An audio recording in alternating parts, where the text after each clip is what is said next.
जरा इसका सिर्फ एक पैरा मैं पढ़ रहा हूं, इसका पेज नंबर 24 और उसके आगे पेज नंबर 25 पर क्या लिखा है?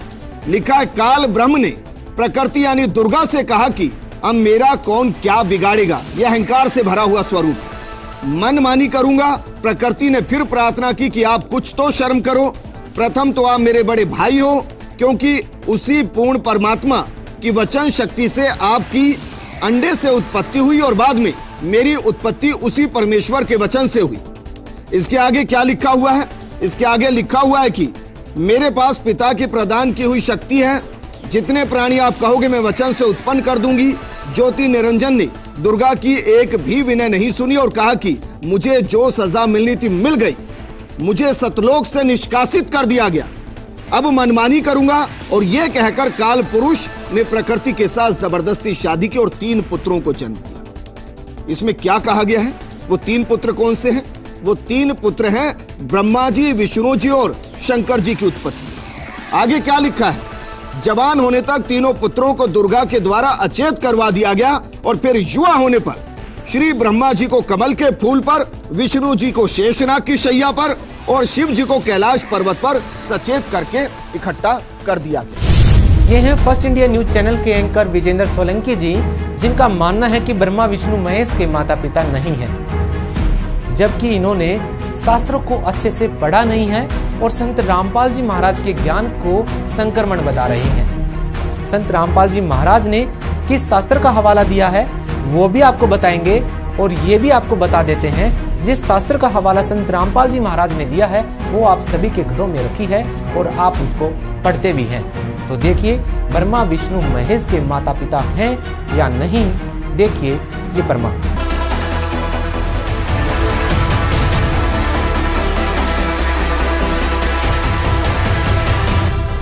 हमें ये लोक वेद सुना करते थे, ये अपने सदग्रंथों से भी परिचित नहीं थे। ये ब्राह्मण गुरु ऋषि महर्षि इन पुराणों से भी परिचित नहीं थे। और ब्रह्मा विष्णु महेश को अजरो अमर सर्वेश्वर महेश्वर, इनके कोई माता पिता नहीं, इनका जन्म मृत्यु नहीं होता, ऐसे कहा करते थे। ये लोक वेदता दंत कथा थी और इनके जीवनी में लिखा है कि ये तो नासवान है, इनकी जन्म मृत्यु होती है, दुर्गा इनकी माता है और ये ब्रह्म इनका पिता है, ज्योति। ये देखिएगा जीवनी, ब्रह्मा विष्णु महेश की जीवनी। ये वही देवी भागवत गीता प्रेस गोरखपुर से प्रकाशित, संपादक हनुमान प्रसाद पोदार, चिमनलाल गोस्वामी। और देखना इस पे 123 पृष्ठ पे, तीसरा स्कंद 123 पृष्ठ पे विष्णु जी अपनी माता दुर्गा की महिमा गा रहे हैं और अपनी सतीथि बता रहे हैं। तुम शुद्ध स्वरूपा हो, ये सारा संसार तुम्ही से उद्भासित हो रहा है। मैं ब्रह्मा विष्णु, मैं माने विष्णु, ब्रह्मा और शंकर, हम सभी तुम्हारी कृपा से विद्यमान हैं। हमारा आविर्भाव मन जन्म, तिरोभाव मन मृत्यु हुआ करता है। केवल तुम ही नित्य हो, जगत जननी हो, प्रकृति और सनातनी देवी हो। ये प्रकृति शब्द भी याद रखना, आपका गीता जी में काम आएगा। जो 14वें अध्याय में दास आपको बताएगा कि प्रकृति से उत्पन्न तीनों गुण, रजगुण ब्रह्मा, सतगुण विष्णु, तम गुण शिव जी, ये जीव को कर्मानुसार फंसाए रखते हैं। प्रकृति माने दुर्गा।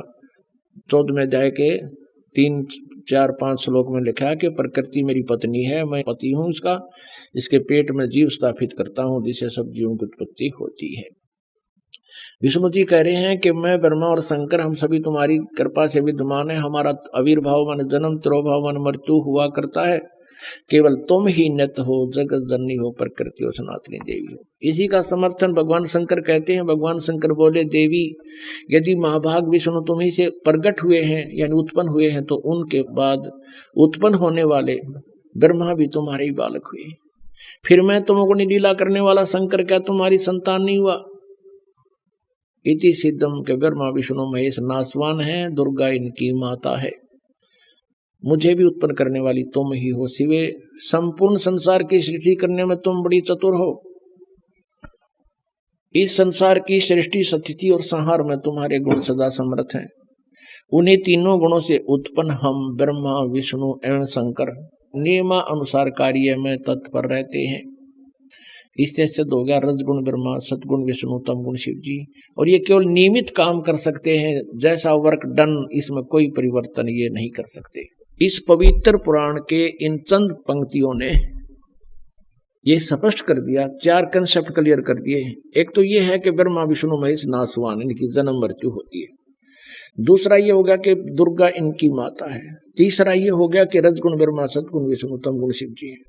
और चौथा ये हो गया कि ये केवल जैसा जिसने कर्म किया है उतना ही आपको दे सकते हैं, उसमें कोई परिवर्तन नहीं कर सकते। ये पाप नाश नहीं कर सकते, प्रारब्ध में परिवर्तन नहीं कर सकते।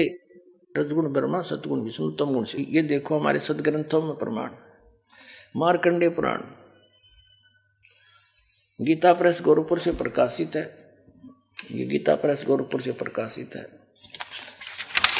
और ये यहां से प्रकाशित है।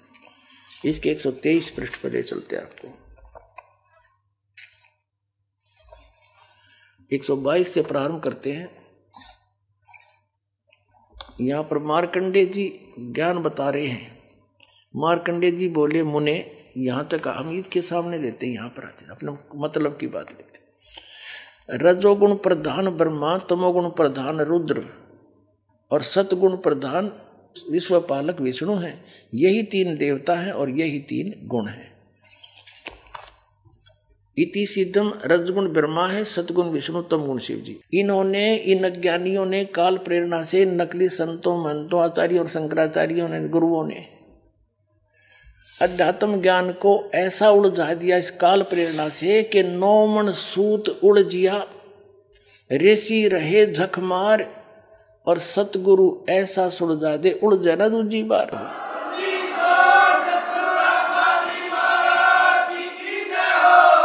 अब इस सूत को सुलझाने के लिए दास ने इतने प्रमाण दिखाने पड़ते हैं, कहीं गांठ ना पड़ जा, थोड़ी सी भी कच्चा पॉइंट रह गया, नकलियों का दाव लग जाएगा। रामपाल झूठ बोला, झूठ बोला, और ये सारी झूठ बोल रहे, एक भी सच्ची नहीं। तो अब इनको ये कति कंडेम हो जाएंगे थोड़े दिन में, इनके पास स्थान नहीं रहेगा लोकने छिपने को।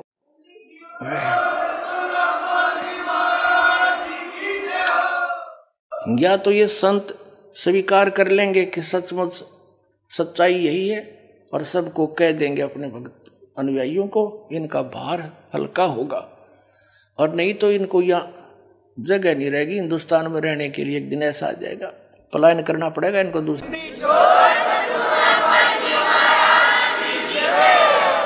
तो इस 9 मन सूत सुलझाने के लिए इतने 1 बिंदु को क्लियर करने के लिए ढेर सारे प्रमाण दे करके फिर आगे बढ़ना पड़ता है। और तभी आज दास सफल हुआ, कबीर परमात्मा की रजा से उसके बच्चों को ज्ञान पहुंचाया। बुद्धिमान समाज सारे प्रमाण देखकर दांतों तले उंगली दबा रहे हैं, हे भगवान कहाँ छुपा था ये अनमोल ज्ञान, और रो रहे हैं गए और समय गए हुए समय को। अब कंसेप्ट क्लियर करता है दास आगे। रजगुण ब्रह्मा है, सतगुण विष्णु, तमगुण शिव। ये देखिएगा, ये है श्रीमद् देवी भागवत हिंदी टीका सहित भाग 1। ये कहाँ से प्रकाशित है? अथ देवी भागवतम सभाष टीकम सहमात्यम। और ये कहाँ से छपी है? खेमरा श्री कृष्ण दास प्रकाशन, मुंबई। अब इसके तीसरे स्कंद को दिखाते हैं आपको।